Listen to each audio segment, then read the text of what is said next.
Hello and welcome back to another update where I cover the latest developments throughout the front line in the Russo-Ukrainian war.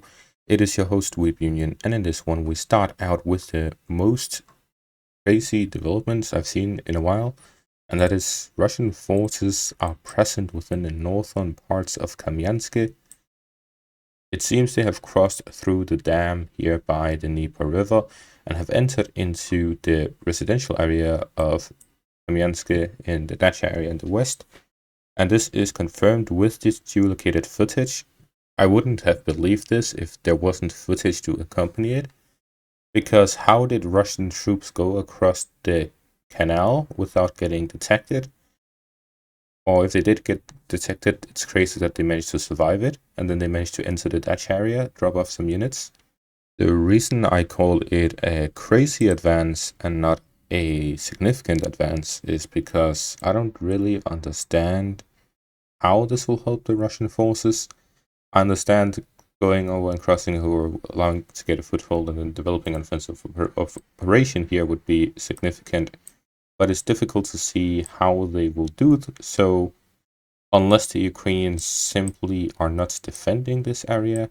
But we do see, based on geolocated footage, that the Ukrainians are defending the area, at which the Russians will have a very difficult time continuously supplying these units, much less developing offensive further by sending additional units, unless they combine it with an assault in the central parts of Kam'yanske, crossing over there as well, and the eastern parts, to which they will develop a stronger offensive towards Kam'yanske and focus entirely on this area.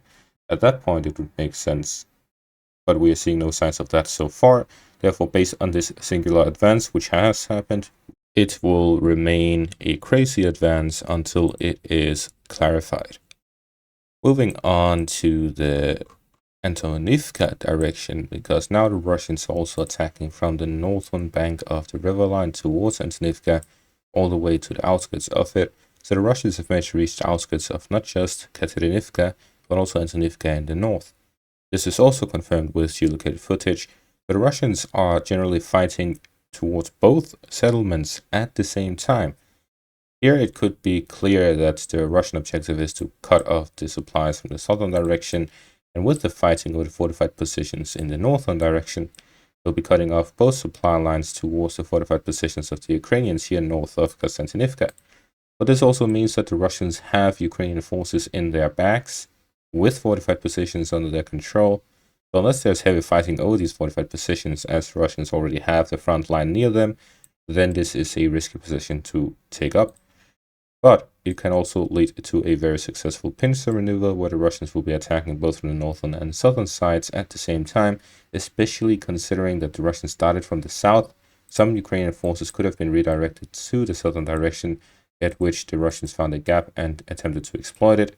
But considering that the Russians haven't gotten a foothold within the settlement yet, it does not appear that way, as the Ukrainians still have fortified positions by the outskirts.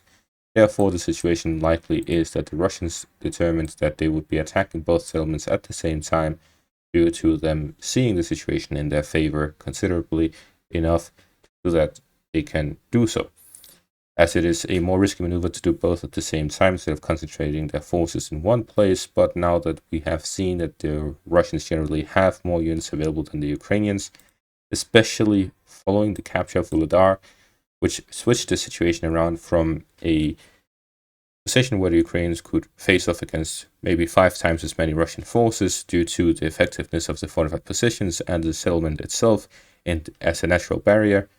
Now the Ukrainian positions are much weaker with less fortified positions and not really any natural barrier. Instead, they are located on the low ground. Therefore, the Russians deem that now that they have thousands of troops freed up from Volodar, they can dedicate their forces to such operations. Moving up to Krasnoyarivka, we see that the Russians have secured the small outskirts of the Krasnoyarivka area by capturing the forest lines and moving closer towards the remaining settlements here by the Volkhya River line.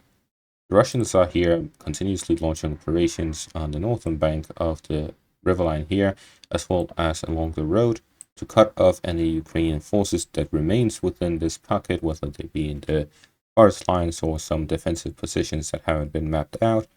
The Russians are exerting heavy pressure on those positions and they will continue offensive operations along the river line, both to the south and to the north, as they attempt to cut off any remaining soldiers and to reach Suriane in the east, as they continue offensive operations in the north and south as well.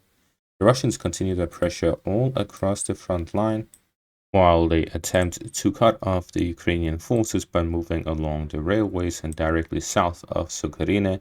The reason for this is if the Ukrainians are allowed to simply withdraw from the front line, then such an encirclement operation would not turn out that well, because the Ukrainians would be able to redirect their forces to block the operation and send out their forces in the meantime.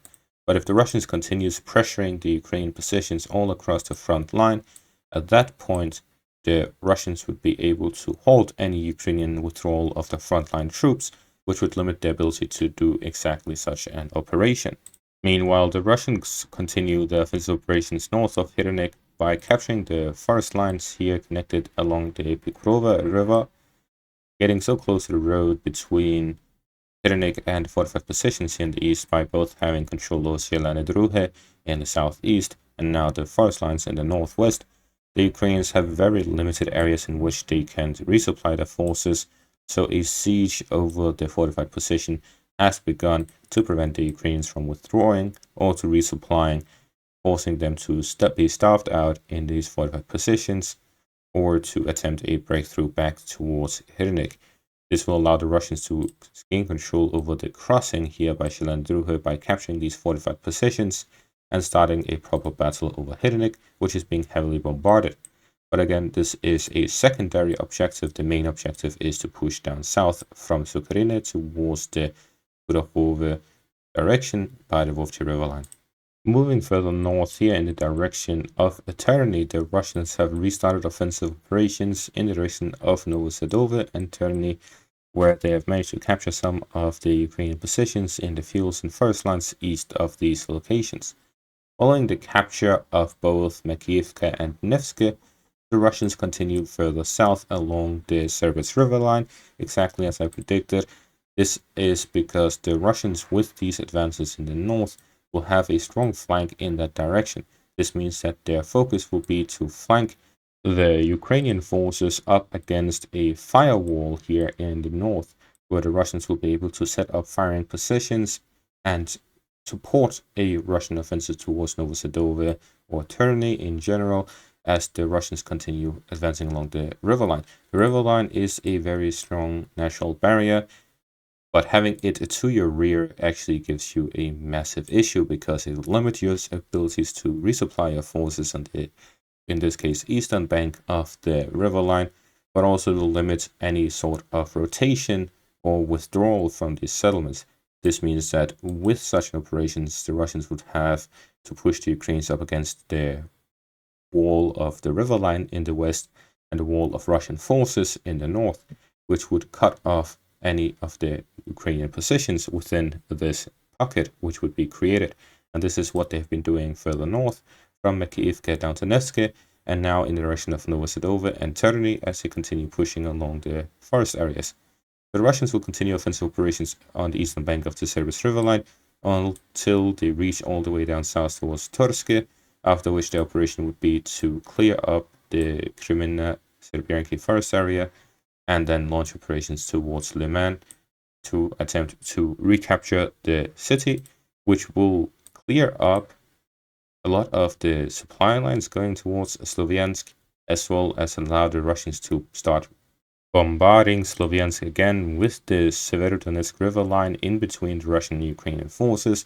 Will also weaken the Siversk pocket by having the northern bank under Russian control, and therefore it will return to a position where the Ukrainians are crammed in between the Russian forces to the north and to the south.